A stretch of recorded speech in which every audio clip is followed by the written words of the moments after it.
Alrighty, you ready? Yeah, man. Should we do this? Let's rock and roll. Alright. Welcome to the Uneducatedopinion.com podcast. I am your host, Sean Carney, and I'm here today with Gary Rodrigues. Hey, what's up, everyone? Welcome to Yanchip, Gary. Thanks, man. Took a while to get here, but Yeah, I'm glad you're here. thanks for having me, Sean. Alrighty, let's get into it. What do you think of male-female interaction? In what way?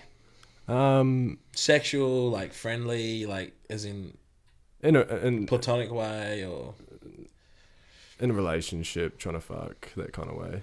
Like, I reckon personally, there's as a guy. or whatever you want, if you want to go into like different types of guys. Well, what I and how mean they is, like, interact with females and all those kind of things. There's I reckon what it is there's the person you portray yourself when you're trying to get a root, and then there's the person that you eventually let your actual personality out once you're in a relationship. I think this is the problem with most relationships is both parties are pretending to be somebody else at Put the on a start. persona. Yeah, so you pretend to be somebody else at the start to Attract your partner, someone, yeah. and then a few months go by and you really actually get to know each other, or more than a few months, maybe Yeah. 6 months go by, and the You're real like, what happened to the fucking girl I fell in love with? What the hell? yeah, because the real I'm not saying that's what happened to me and my wife. But careful what you say, I know, Gary. I know what She's you going to mean. watch this and go through everything. Yeah, it's gonna leave me fat. Well, And yeah, I think that's a big problem that a lot of people face is see, they put up this image to attract their partner, and it's not really who they are, and then really who they are comes out. I personally think it's nothing new. I reckon it's like a base instinct, really. Like, You think it's normal to do that? well, I'm not going to say it's normal. Okay, what I'm I saying don't is think it's normal. it's a very base instinct. Like the term peacocking. Yeah, I was just gonna say like peacocking. Yeah, Yeah, like peacocking. yeah, well, flamingoing. Like peacocking, when a guy's trying to, or an animal is trying to attract a mate, obviously he's going to try and make himself look Yeah. like the alpha male, or try and But I think you're better off actually becoming the alpha male instead of pretending to be the alpha yeah, male. Which is yeah. Well, some people are into that. Like some girls want the alpha male. You know what I mean? Like I reckon if you could draw a line down society and you have the girls who want the alpha male, the dominant, Well, I think all girls are attracted to the alpha male to an extent. You know what I mean? Like, because he has the most value. yeah, well, in society, he's seen as the most value because of protection, because of the alpha male will obviously do whatever needs to be done when it comes to Well, him he'll and look his own. after them. Yeah, he'll exactly. always make decisions under pressure. Exactly. He'll do all the hard stuff. But then what I don't understand, Sean, is that a girl will try and find a guy like that, and over time will try and change him. Yeah, we can go into something else here. When a girl does something like that, so you're an alpha male, and then the girl starts challenging. You've probably experienced it before in a relationship. So you're acting the way you normally act, and then a girl starts questioning it. Like, Why are you being this way? Like, yeah, or like, oh, you treat me like, why are you so mean to me all the time? Or they start saying things like that, or whatever. Start questioning you. I think it's a shit test. It's the woman testing the male to see if he'll submit, or to see if he'll give in to her shit test, and to see if he'll pass the test or not. yeah, I agree. I agree to a point. Because you ever notice that, like, women will, out of nowhere, give you, like, grief for no reason? Oh, mate, isn't that just women in general? Yeah, they're shit tests. This is how I view it. So they're trying to test you to see how you'll react, to see if you'll put up with their shit. And to them, that's how they gauge your value. Yeah. So, like, I've had instances before where I went and picked up an ex-girlfriend from her house after working all night. And she was complaining, oh, I don't want to come up, I can't be, I'm too tired, blah, blah, blah. And I just worked like all night, and I picked her up, and then I picked her up and she was still going on. And then, so she says, oh, I don't even know if I want to come while we're driving up. So I pulled my car over and said, get out of my car then. And Get out, bitch. if you're going to act like this, go home. And then she was fine because she was pushing me to see how far she could push me. You gauge your reaction. Yeah, and like a beta male, or like a male who is More submissive. yeah, or of less of value, if you kind of look at it that way, would, oh, I'm sorry, blah, blah, blah, blah, blah, blah. But the reality is that he thinks he's doing something good, but he's failing the shit test. He's and his perceived value goes down. I see that. See, that's what annoys me in a sense that as society has evolved from chivalry to the way society is now, it's really hard to be a man nowadays. Like, I'm not saying that like, oh my god, it's so hard being a guy. I think it's harder to be a woman. It would, well, it is. I'm not saying that we have it harder.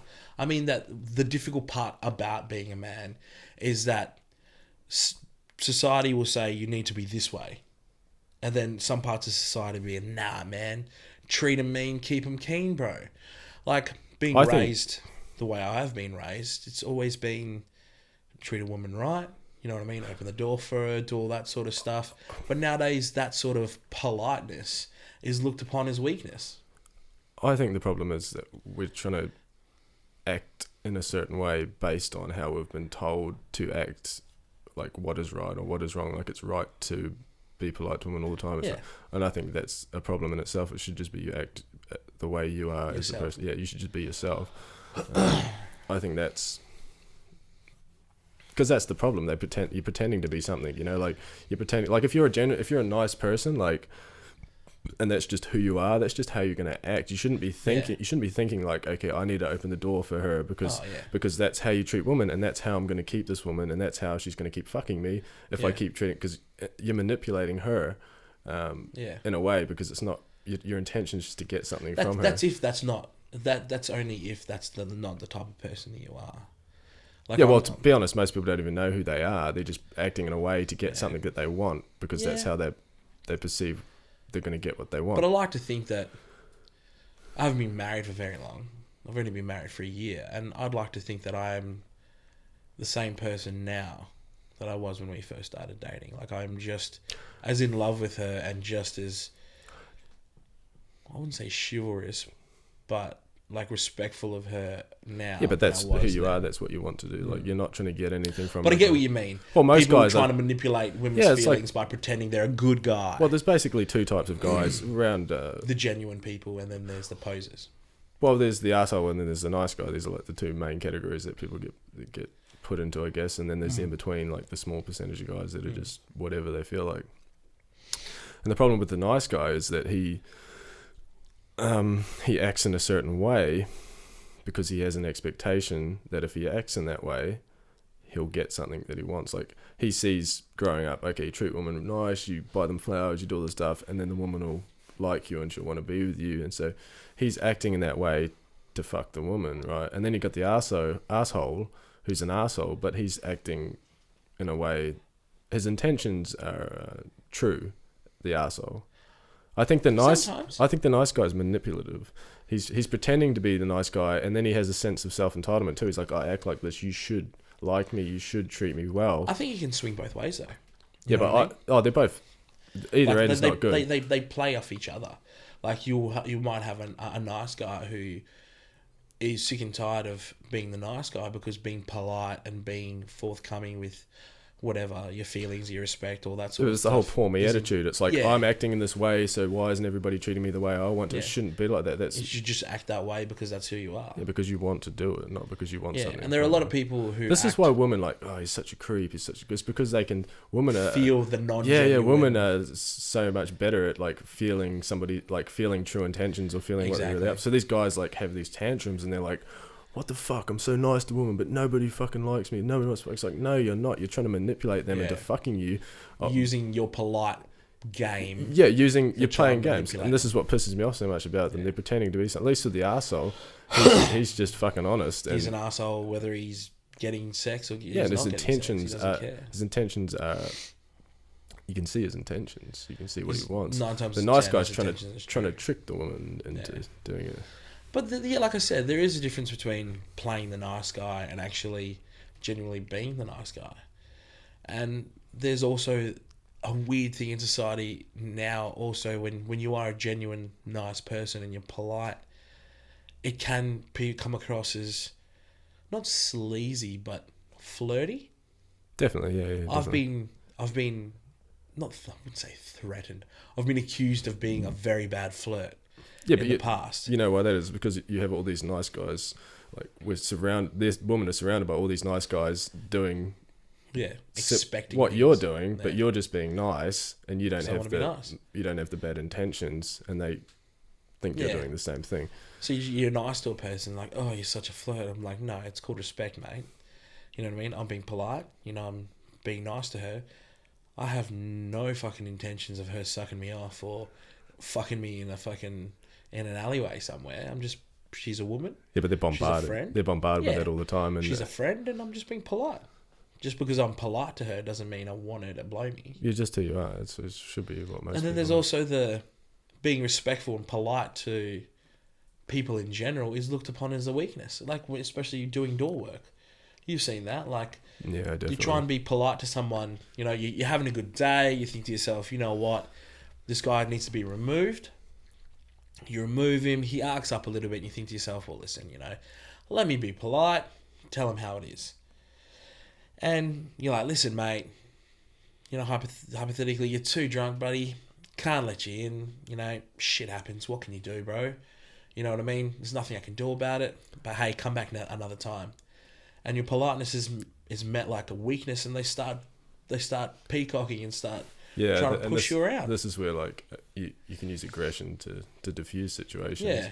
But I think being drunk amplifies all of those like base sort of instincts of like if somebody's being nice, they're weak. I think when people are sober and you're nice to them and they can see that you're assertive while you're being nice, they can understand that you're not weak. But when somebody's drunk and they're angry, as soon as they see you being polite, it's like they regress mentally. Yeah, so they go back to like, okay, he's being nice, that means he's weak. I'm going to show aggression and try. I'm going to push the fact. Yeah, I'm going to try and assert my dominance on him. But like when people are sober, it's a completely different story. Yeah. So when they're drunk, you have to go to the extremes. Like if somebody's being aggressive, you have to be straight aggressive back into them and win the aggression. Otherwise, they'll take advantage of it. Yeah, you can do that as well. Yeah, there's a multitude of things with that sort of thing. You can meet their aggression with aggression, but what I find sometimes is that's a sort of an advanced technique. I find. Yeah, but what I find sometimes is if you meet their aggression with aggression,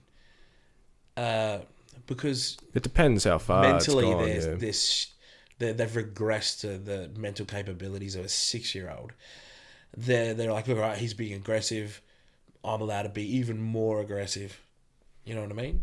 So you have to find a happy medium between being not aggressive but assertive, but kind of very placating as well. You have to let them know that if they push you any further, it will result in you being aggressive, but also that you would have no issues with them if they settle down. You have no issues with them after that as well. You know, it's in their best interest to settle down.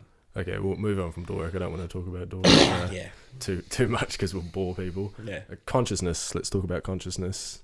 What are your views on consciousness? Do you believe there's one big giant consciousness that we're all connected to? Do you believe in souls? Do you believe in individual consciousness? Truthfully, I don't know what I believe at the moment. Do you believe in... I've been thinking a lot lately about the afterlife and how a lot of people believe in, you know, their relatives watching them and helping them and being their guardians and all those kind of things. I used to be of that view, and my views have changed. I'm Catholic. I used to believe in the guides, you know, like you've got your great grandfather looking after you or whatever, and all that kind of stuff. My views have changed a lot on that lately. Like I said, like I don't really look into it too much at the moment. You know what I mean? Like, but personally, I just think that you're here. Try and be the best person you can be. You know what I mean? In a conscious sense, be good to others, be good to yourself, and try and live a good life. Like, if there is an afterlife, the way I see it is, let's cross that bridge when we come to it. Otherwise, I don't really... Dwelling in something that I can't quantify and can't prove, I don't see what's the point.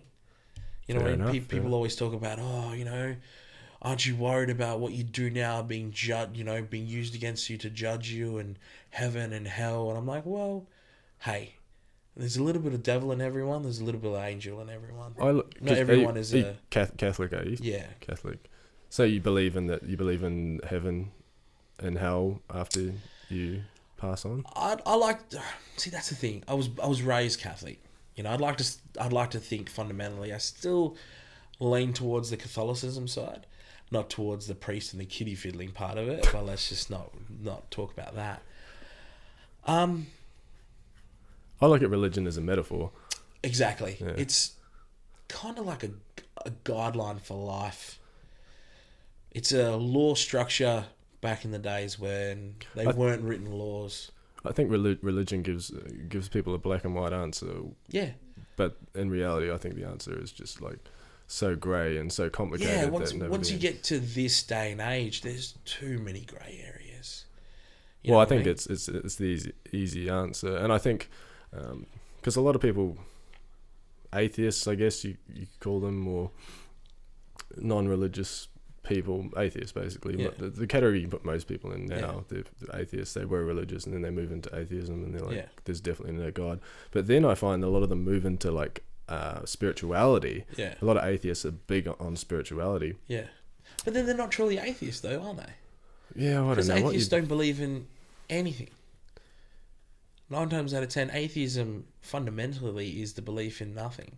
Oh, maybe I don't maybe believe in we a shouldn't higher use the power. term.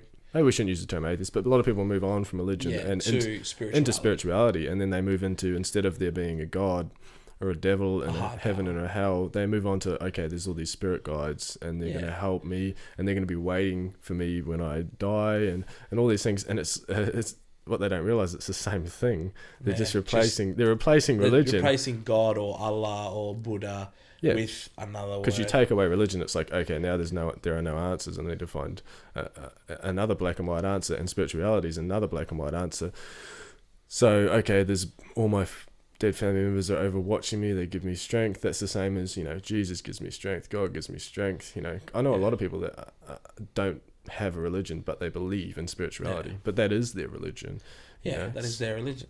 So they use that for the black and white answer. Okay, when I die, there's an afterlife. There's it's basically fucking apples and oranges. Instead of contemplating like that there could be just one gigantic consciousness that we're all part of, and these experiences of deja vu, like a shared consciousness. Because deja vu, gut feeling, that's all explained by these spiritual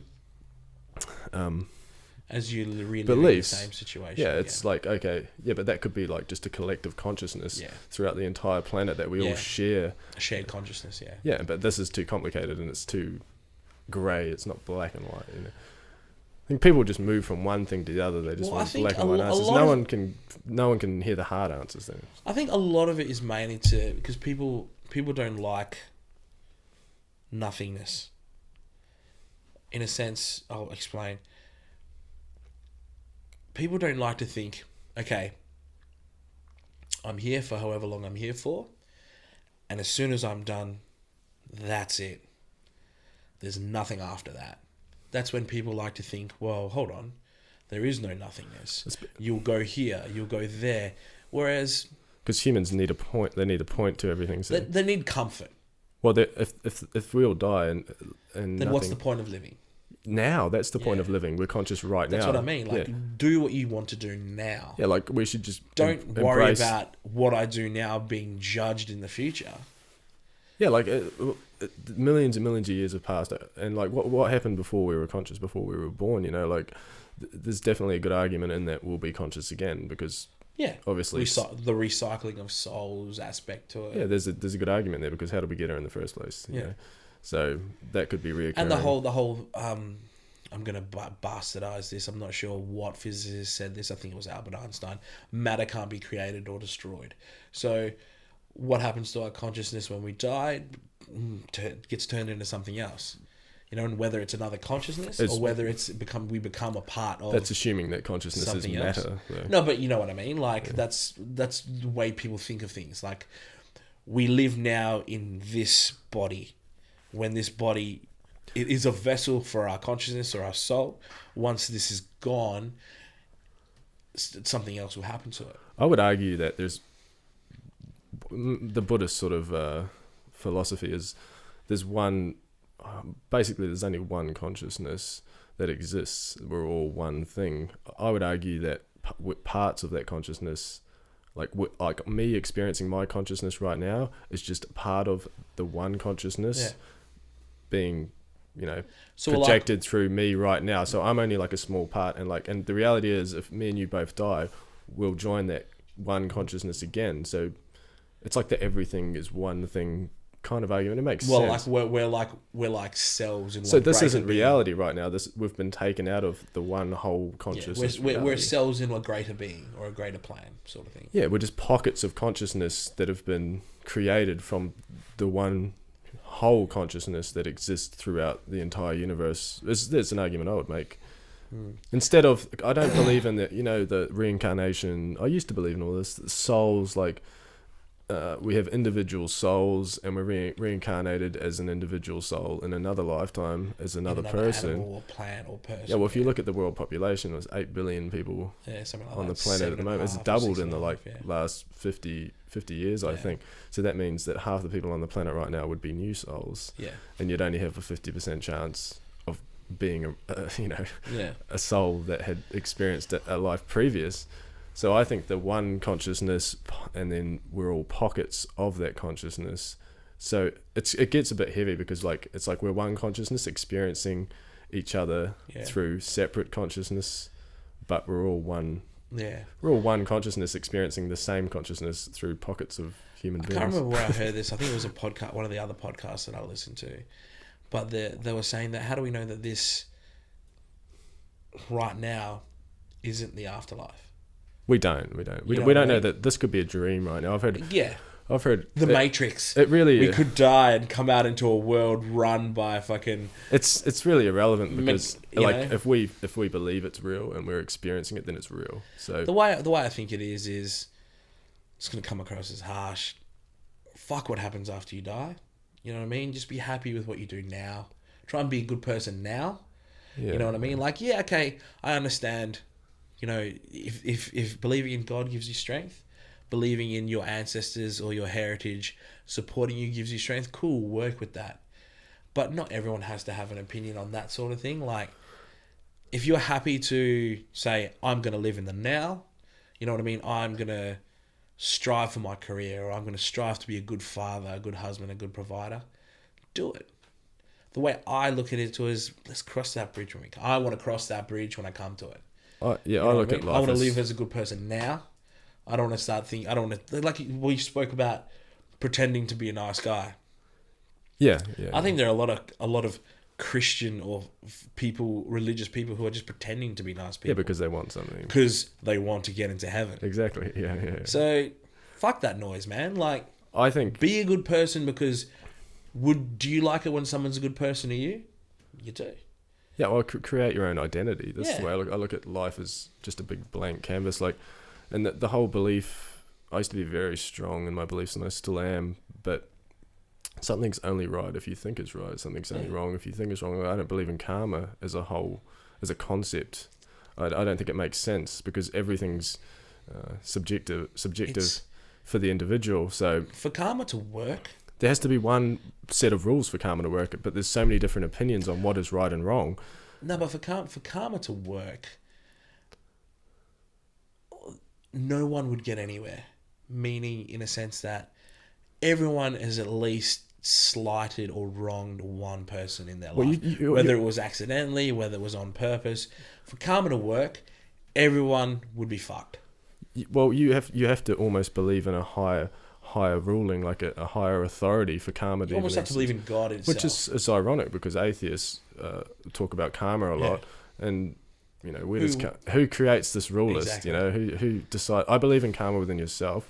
I believe if you believe something and something bad like jealousy or a bad emotion stops you from being true to yourself and who you are, I believe you'll subconsciously punish yourself in a way. Yeah. So you'll stop yourself from getting somewhere, or you'll stop yourself from being successful, or you'll smoke cigarettes, or you'll go out and get blind drunk because you don't have the courage, or you let a bad emotion get in the way of being true to who you are. So self-karma, not living your life in line with who you are as a person. I believe in that, but not as a whole. It makes no sense. Yeah, It can't work. Well, it's too why many do you think variables, there's like too many people there's billionaire bankers fucking who would have wronged plenty who have of done people. horrible things, and they have all the money in the world and all these different things. Well, look at America as a country in a whole. That country was based on the subjugation and the enslavery of two major races: the African American slaves and the absolute annihilation of the Native Americans. Yeah. Now, if karma was around, karma would have smited that country a long fucking time ago.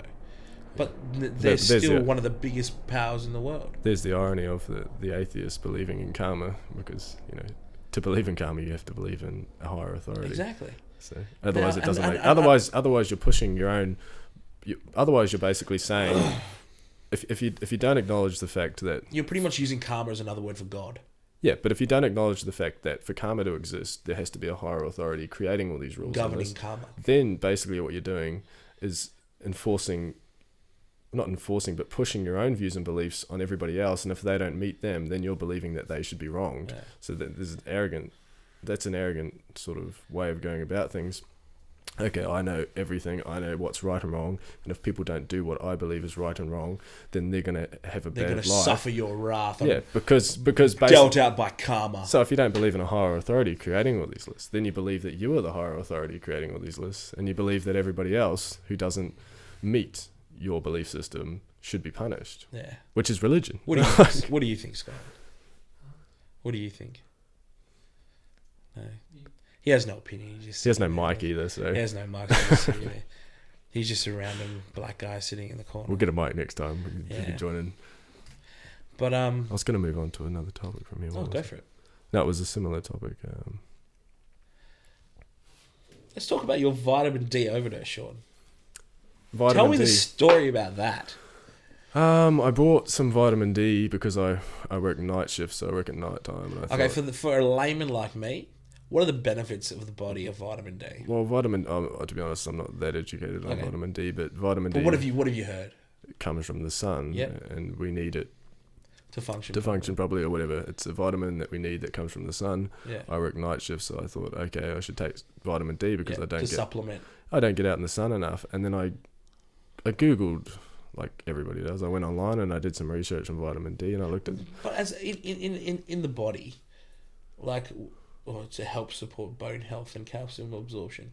Okay, fair enough. So it's there just for the maintaining of your body, like it's just the healthy running of your body.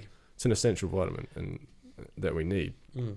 So I went online and I had a look at the dosing and stuff, and the dosing on here is the recommended dosing on here is quite low.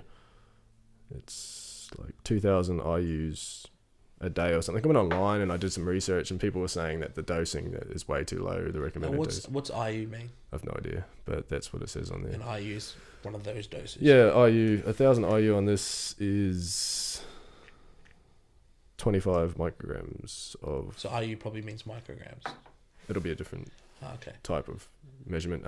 Yeah. Anyway, I went online and I looked up, I looked up the dosage. I looked up how much was too much, and people were saying like 50,000. Like, It's too much. yeah, it's like you need to take like 50,000. Like, I looked it up, and basically it said that you need to take like a fuckload of vitamin D for it to even get close to overdosing, and you need to take it like you need to take like 50,000 IUs every day for like 2 months before it starts affecting you. So I was like, I went online, I looked at a few different dosages, and I settled at like I think 4,000, which was like double the dose or whatever. And I had really, really bad. I didn't understand it until a week later. Yeah. I had like extreme anxiety. My nervous system was like overloaded. I was twitching all the time. Really? I had extreme anxiety. I couldn't switch. And that was because of the vitamin D. Yeah, it stimulated my my like nervous system too much. Oh, really? Yeah. So I was constantly thinking, constantly like worrying. It was like being in a constant state of like anxiety. Switched on all the time. Yeah, and I started getting depressed as well after like a week and a half because I couldn't. And I was like, what the fuck is going on? And then I was like, hang on a minute. I was like, I had thought about it a few times. I was like, it can't be the vitamin D. Like, you need like 50,000 to do this. And then one day after a week and a half of like me diving into depression, my parents and my close friends and family were like, fucking hell, what's wrong with Sean? Like, he's really going into a fucking bad patch. So one day I was like, fuck it, I'm going to Google it. And I Googled it and I found some stories that were exactly the same as mine. And I stopped taking the vitamin D and now I'm back to normal. But I can't go into... I went into why it did that a little while ago. And it was because my body couldn't process... I needed like magnesium or some other chemical or some other with the vitamin D. Or to break down the vitamin D. It couldn't break down quick enough. So what happened is it would like stimulate... Storing it. Basically, I can't go into how it did it, but it put my nervous system up. Like it made... Like a shock. I was like lying in bed and I'd be getting twitches and shit everywhere and yeah. Wow. And because of that, I was anxious all the time because I was so like hyped up in a way. And because of that, you grew another testicle. Yeah. So I had a very, very bad experience with vitamin D, and I don't take it anymore. I've got my life went into. It was honestly vitamin D for depression. To be perfectly honest, it's the first time in my life where I'd felt completely helpless. Like like I can't, like nothing. Everything's pointless. Like I understand depression, and I understand what it.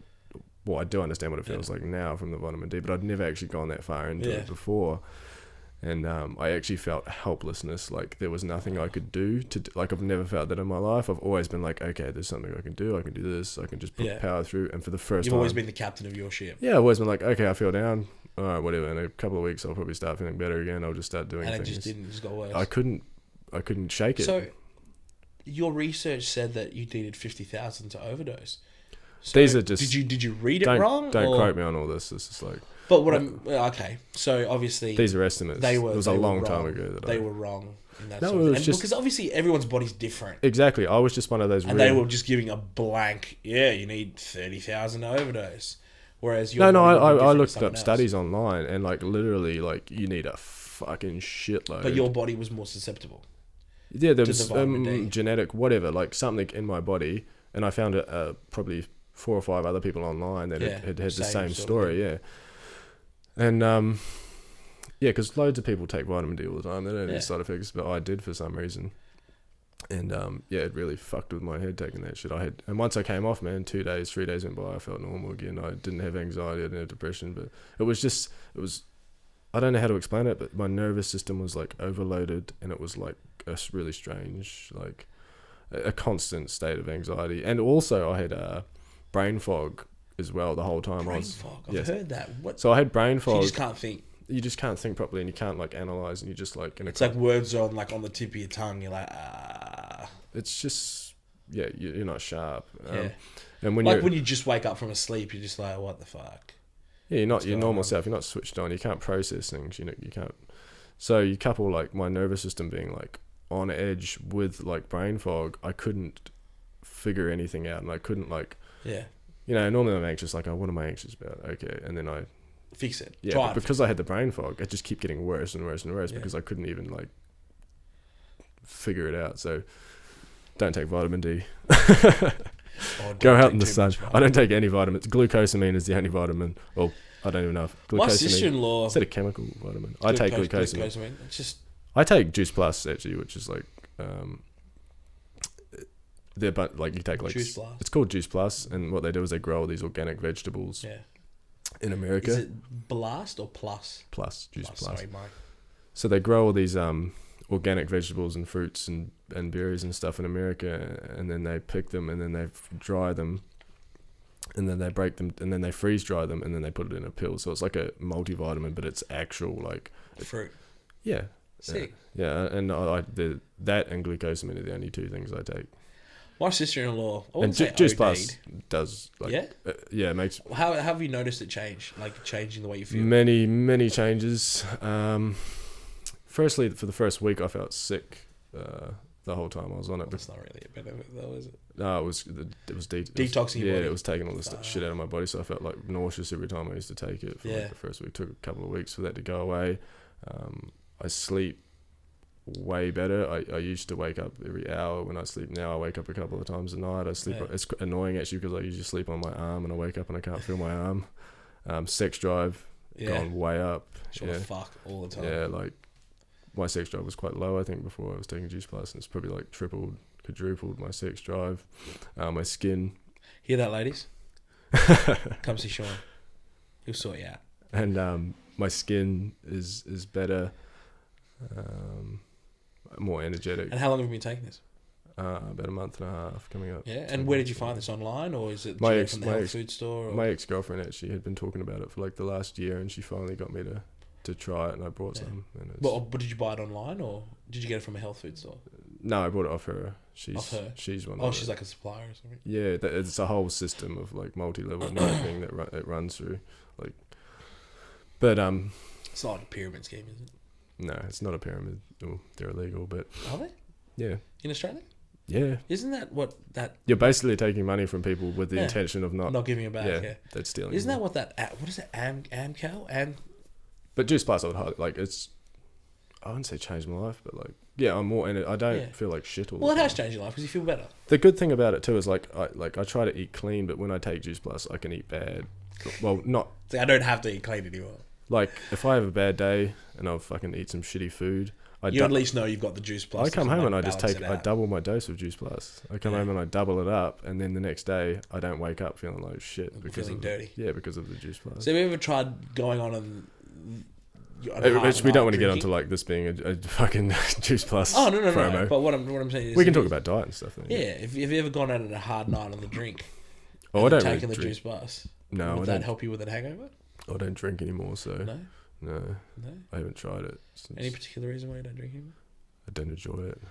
Yeah. Neither do I. I'm just like, well, probably from being a doorman for 4 years has put me right off the drink. I do enjoy a drink every now and again within reason, but back in the day, remember when you're younger, it's just like, let's just get maggot. Well, I think it's just it's a coping mechanism.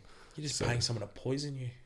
Well, I think it's just an outlet that people use, like to handle emotional. Well, yeah, to handle baggage, to handle stress, and like I would rather handle my stress, like in a healthy way, than most. and deal with exactly. But I still have my bad habits and I still do bad things. But, no. But what I mean is, like I would rather face. You would rather face your. So demons. What happens is like you have a demon, you have baggage, you feel pain, you want to escape that pain, so you drink. You go drink, right? But what I mean is you'd rather face it. Well, it's my philosophy that to embrace the pain because you need to learn something from it. So if I'm going through something bad, and it hurts me deeply, I'll actually like feel it and I'll let it happen and I'll embrace it and I'll feel that pain and then I'll let it pass through me.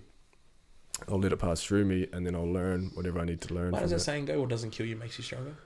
Yeah. But I think and obviously you learn not to do that again, so to speak. Like you just delay the process. You won't allow it to. No, what I mean is by facing your demon, so to speak, you just learn. Hey, you get rid of them. I'm not going to do that again. Yeah, you get rid of. It's over. You get rid of the baggage, right? You deal with your baggage, and then you move on to a new part. Carry it around with you move on to a new part of your life. And I think this is a problem that most people make: is they use alcohol, they use drugs, they use, even like just being a bad person to somebody else as an outlet, as an excuse. Yeah, well, it's treating somebody else like shit. These kind of things, they use that to not deal with the issues. It's like, I've had a bad day. Well, there's no reason to be a dick, mate. Yeah, well, change your day, man, so your day's not bad anymore. Yeah, like, stop doing what change you your did to make it life bad. so the next day is not bad, For but sure. instead of doing that, they hit the They just drink. keep reliving the same shit. Didn't they say that's the definition of insanity? Keep doing the same thing over and over and expecting a different outcome. See, the thing is, like, majority of people hate their jobs. They go to work from Monday to Friday, and by Friday they're ready to go, fuck this shit, I'm not doing it again. But they don't, because they get the drink on Friday, and then they drink through the weekend, and then Monday comes, and I think that they feel so terrible and guilty from drinking by Sunday that they punish themselves with working. Yeah. So they go, I've been a fuckhead. This is my punishment. Yeah, like, I'm a fuckhead, I just wasted so much money, I got shit-faced, I feel terrible, I definitely have to work hard this week now.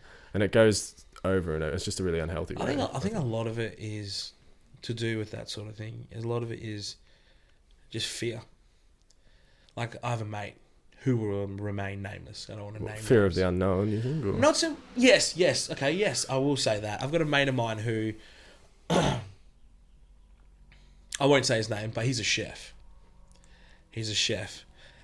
Now, if he listens to this, he'll know I'm talking about him. And I love this guy to death. Yeah, one of my best mates. One of my best mates.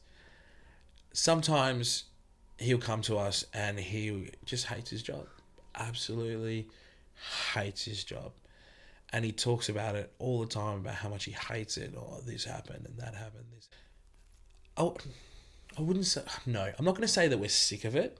I think we're tired of hearing him be upset but not doing anything positive about it. Yeah.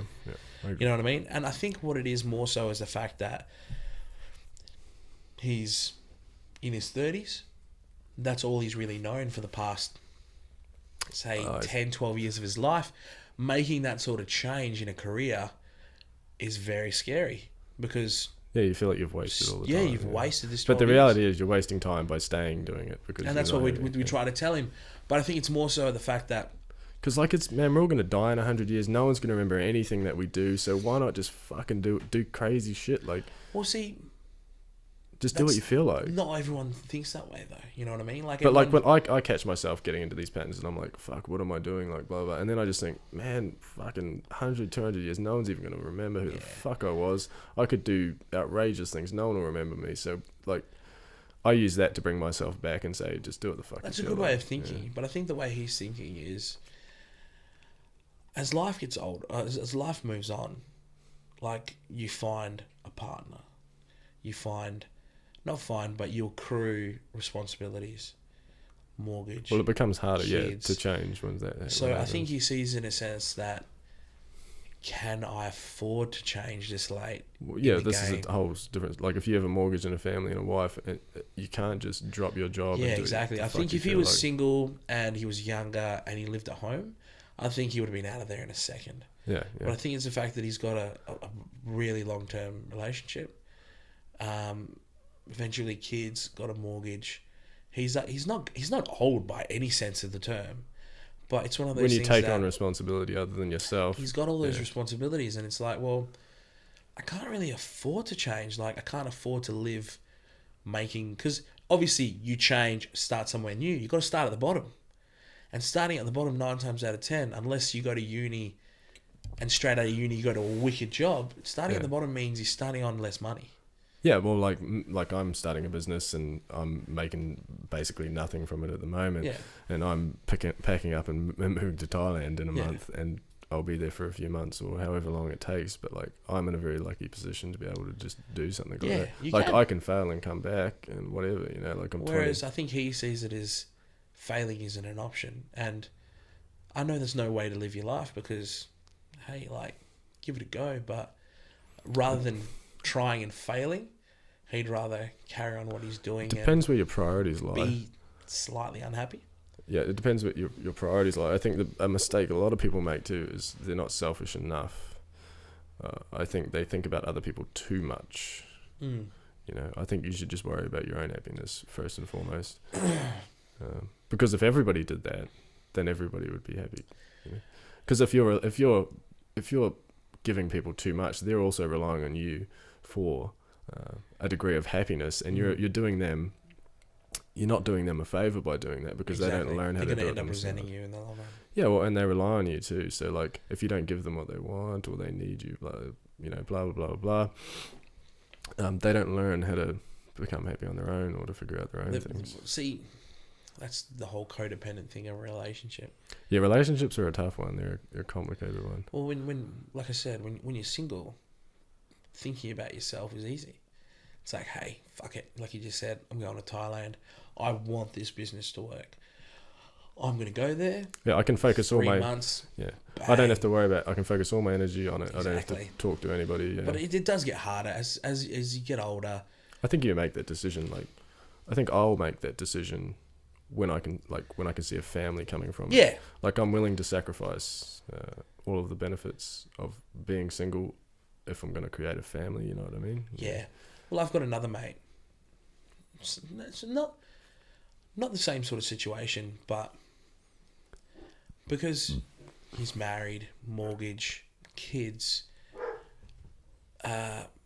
he needs to work so much to be able to give his family a decent life. Now, I'm not saying that if he doesn't work this hard, they're going to be on the fucking poor line, but he obviously, as a father, as a husband, as a breadwinner, wants to be able to give his children whatever they need, whatever they want. I think there's something like that. biologically like kicks in when you have a partner and a family. Like your Yeah. motivation goes through the roof because you're willing to do anything Yeah. to support them and to look But after you know, them. And that's a good thing too. No, I'm Yeah. not saying it's a bad thing by any means. But if you Can sacrifice be yourself, unhealthy, though. if you end up, Because I look at the guy sometimes, and I think to myself, come Monday, mate, did you even have a break on the weekend? this is the thing I mentioned before. I think people aren't selfish enough. Yeah. But it's like I said, it's hard to be selfish when you have so many people relying on you. Now, there's a difference between people relying on you because they're your family, and there's a difference between people relying on you because... But I think They wanna get most of the time something when from the people that are relying on you are just using you to fill an emotional like void or like, you know, some type of hole inside themselves that they have. Yes, I agree. And but I think kids can't really fit under that. Oh no, I'm not talking about kids. I'm talking about just most sort of Some partners adult in- relationships. Yeah, adult, yeah. I'm not even talking about male-female like relationships. Oh, just friendships. I'm talking about every sort of Yeah. relationship in general, just adult relationships. I think most of the time, yeah, when somebody like they're dependent on you to give them something, and I think you're doing. Whether it be leadership. I think you're whether it be hurting them in a way advice, by giving into their. It's like a child that you give into. becomes a spoiled little brat. Yeah, so I think you're better off not doing it in some ways. You know, like Let's just put it this way: life is hard. it's a really tough argument because it's life like is hard. you can't just like you could just try to do an absolute cunt and just. You could listen to this and think, you know what, fuck everyone. Yeah, but if you keep feeding like everyone's bad habits constantly, like I their get you, habits are mate. never going to change. your wants and your needs are never met, and there's a constant. And you're using all this energy to maintain their bad habit. Yeah, and making them happy. Yeah, in reality, you're not fixing them. You're just like the in between. You're like you're putting a band-aid. You're enabling them. Yeah, instead of like enabling their bad behavior. Yeah, they've got a giant monster in their cupboard or whatever, and you're just holding the door shut for them instead of letting it out and them dealing with it, which they need to do. But most people, like, this is the thing, people fight pain. They fight, I should never feel bad. I should never have bad feelings. It's not how life works. We're meant to feel pain. We're meant to go through bad cycles and then good cycles. Yeah, because without the bad cycles, you don't gain any motivation. You don't learn nothing. Without the bad, you don't cherish and value the good. Yeah, you don't, like, the bad forces you to really look at yourself and figure out who you are as a person. Yeah, really. Truthfully, like you but said, it does get so complicated when it comes to relationships. Social dynamics gets The very complicated. Codependency, like, where do you draw the line between like somebody just using you for, you know, what they can get to from fill you. their fucking baggage up, or to If you were where does it become like unhealthy, and where does it become? Where's Normal. the line between unhealthy and Normal. and being there for your partner? Yeah. You know, like if you were a real narcissist, you could look at any human interaction and say, that's just them wanting something from me. That's them wanting. if you break it right down, that it's you the could. truth. But like, there's nothing wrong with that. Yeah, like The truth is, I we're like all hanging out with you because I can have a good conversation with you. But that's kind of a bit selfish. Everything we do is selfish. Like everything we do. So like every interaction we have, every person, me inviting you around here, I am doing it for a selfish reason because I want to enjoy our time. But the trick is it being mutual. Yeah. So like you want to come around here because you enjoy it, and I want you to come around here because I enjoy it as well. Yeah. That's healthy because we're helping each other. We're enjoying. It's like a mutual understanding. It's mutual, but like a lot. But when it becomes one-sided, a lot of relationships aren't. They're just like one person making the other person feel good, and them offloading nothing and in them return. offloading their baggage, you know. And it's just like, I need you, instead of like need and want. Are two very different things. I need you to like look after my father would always say, what you want and what you get are two different things. Yeah, so He's not a very learned man, but he's my dad. no, all these quotes and cheesy. I'm just joking about that. My dad is a very smart man. all these quotes have meaning, though. You know, like all of the cliches are true. They are. When you look into them. They are. They're quite funnily quite true. But yeah, I think maybe where you could draw the line was between need and want. So if you're in a relationship and you need that person, then it's probably unhealthy because you're using them to make you okay. Like without them, I'm not okay. Yeah. If you're in a relationship, You're depending on their being around you for you to feel validated. Without them, you're fucked because you need them to keep you fixed or whatever, Yeah. to keep you healthy. So you could draw the line there between need and want. If you're in a relationship purely for want, you love that person because you want to do good by them and you want to support them and you want to help them just because you think they're a good person, and they do the same back, which is fucking hard to find, then I guess that's a healthy relationship. But you know, it's a hard one to talk about, the need thing, because most people in relationships, like a woman too, they'll be like, of course, like they want the man to need them, and the man wants the woman to need him as well. So like, these are where base instincts come. Like as a man, I'm sure you can understand. Like in a relationship, I want to feel needed. Like I want to feel like. I think everyone does. Yeah. So where do you draw the line between need? Where and does want? where does it become healthy and where does it become clingy? Yeah. See, this is the problem. Nobody wants to go into this because this is so complicated. People just want it to be black and white. I think what it also has to do with is where you are in your current state of mind. Sorry. You go. Also, you know, you need to love yourself before you can be in a relationship. I love myself every night before I go to bed, Sean. But, you know, that's one of the cliches, and most people would say it's true. But like, it's never ending. You never get to a point where you love yourself fully. I can't stand myself, Sean. If I could live without myself, I would. But you never get to a world. point where you're like, yeah, I'm Buddha. Like I've found the light. Like I love myself completely. It never happens. It's I am a little bit like Buddha, like physically, but not spiritually. It's an ongoing process, right? Yeah. So what people have to realize is you never do love yourself fully before you get into a relationship. There's always going to be a certain amount of insecurity, a certain amount of jealousy, a certain amount of baggage. So you just learn to hide that. I think one or mask that. You shouldn't hide it though. That's worse. It's true, though. Because you don't learn and grow from it. The trick, I wouldn't say hide. I'd say deal. I wouldn't even say deal. You learn not to make the other person's life shit because of those feelings. There are people out there who are very jealous people. Right? Now, obviously, you past relationship. We broke up because I was a very jealous person. Okay, cool. No worries. Meet someone else. Really, really like this person. It's not the right thing to do, but you kind of hide that jealousy, that little angry green monster. Yeah. And try to fucking shove obviously, it down. if you're like just going to go fucking off at them because you're jealous, like you suppress it, but I think it's healthy to let them know, like, look, I'm fucking feeling extremely jealous right now, and then the partner can be understanding. Like for a relationship to work and to be healthy, you both have to understand that you both will always have shit to work on, and that you need to support each other and work on it together. Because like people go into relationships and they go, okay, if it's hard, it's not the right relationship, or it should be easy, it should just all work. It doesn't work like that. Nothing will ever last. It's because of movies, Sean. The way that it is, it's because of movies. People watch movies and they think, oh, Sleepless in Seattle. It's culture. Mail. It's the way it should be. Fuck off. Everything is. My parents have been married for 30 plus years. And my mother and father said, what do you think it's been all, chocolates and roses for the last 35 years? She goes, there are some nights where I want to cut your dad's balls off. yeah. And my dad says the same thing. There's nights where I would just want to roll over and smother her in her stomach. And he goes, it's just normal. He goes, that's just the way it is.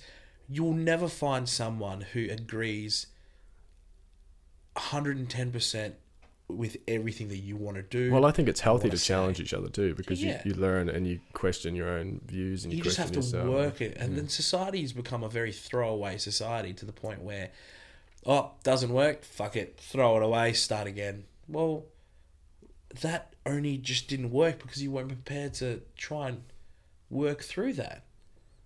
Exactly. Nah, too hard. Nah, she doesn't like me going out with the boys every Friday night. See you later. I've got a very good point coming off this.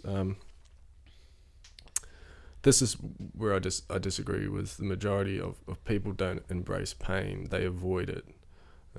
And they use something to numb it instead. I think they should embrace the pain instead. If you go through a hard patch with your girlfriend, with your wife, with your partner, you should embrace it and you should both feel it. From it. And then you should sit down and go, okay, what are we doing? Why are we feeling bad? And then you should work on it instead of going, that's bad. Like you say, the throwaway mentality. Yeah. Something's bad, you throw it away. Like, it's too hard, let's get rid of it. Yeah, like, I don't like my job, I'm going to throw it away for 2 days by getting blind drunk. Yeah. Instead of going, okay, why don't I like my job? What do I really want to be doing? What can I do to make myself happy every day? What do I want my purpose to be? They avoid it instead of looking deeper into it. Yeah. It's quite crazy. Yes, It is. good conversations we're having now. Oh, yeah. Very, very good conversations. There's a little bit of a lull in the conversation at the moment, but while we think of something else to talk about. Well, what time are we at? What's the time? 54 minutes. It's been an hour? Well, It's been 50 minutes? Oh, I think we can end it there. That was pretty good. Yeah, we can go chill before you go down. Sounds like a plan. Thanks for having me, Sean. That's all right, Gary. Look forward to doing this again in the future. Hopefully... Yeah, well, we definitely will. Get someone to be interviewed by you. I'm going to have... I've thought of my sign-off too. Yes. You know, like on London Real, they have a sign-off and they do the whole thing. So one of us will say, like, thank you for watching London Real, or thank you for watching uneducatedopinion.com podcast. And then you say it's not black and white. That's my sign-off. How about you? You want to do it? I'll do the thing you say. No, you say it's not black and white. And Okay. Thank you for our viewers and everybody for listening to the show this week. I'll see you next time. It's not black and white. Yeah, all good. I think that was all right. Is it not? No, it's not always black and white. It's not. No, we need to lead into it somehow better, eh? Like. Yeah, that kind of felt a bit staged. Well, it came from nowhere, so we need to do like. We can talk. How do they do it on London Real? They do like. Oh, he goes, and as always, and then the other person goes, it's about the journey. Yeah. So like we need to have like. Oh, I just need to say it, and as always. And you say it's not black and white. So I'll do that again. I'll do that again. Thank you for listening to the uneducatedopinion.com podcast. And as always, it's not black and white. See you next time.